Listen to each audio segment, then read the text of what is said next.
پرانے وقت کی بات ہے، صبح صبح بادشاہ شکار کے لیے نکلا ہی تھا کہ اس کے سامنے انتہائی بدصورت شخص آ گیا۔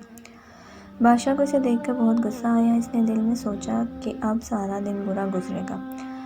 بادشاہ نے اپنے سپاہیوں کو کہا کہ اس آدمی کو 20 کوڑے لگائے اور قید میں بند کرو۔ سپاہی اس شخص کو لے گئے اور 20 کوڑے لگا کر قید خانے میں ڈال دیا۔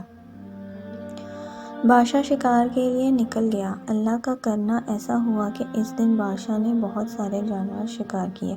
اگر کہا جائے کہ شکار کے لحاظ سے یہ بادشاہ کی زندگی کا سب سے بہترین دن تھا تو غلط نہیں ہوگا۔ بادشاہ اپنے محل واپس آیا۔ اس نے سوچا کہ اس نے بلا وجہ ہی اس آدمی کو اپنے لیے مانوس سمجھا تھا اور اسے کوڑے اور قید کی سزا دی تھی۔ اس نے اپنے سپاہیوں کو اس شخص کو اس کے سامنے حاضر کرنے کا حکم دیا۔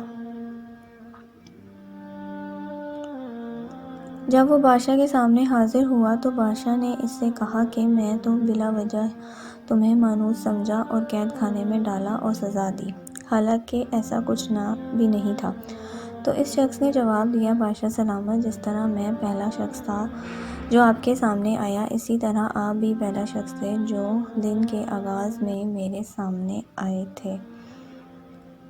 دیکھیں آپ کا دن کیسا گزرا اور میرا کیسا، تو مجھے بتائیں مانوس کون ہوا؟ یہ بات سن کر بادشاہ بہت شرمندہ ہوا اور اس شخص سے معافی مانگ کر اسے انعام و کرام سے نوازا۔ لہٰذا دوستو،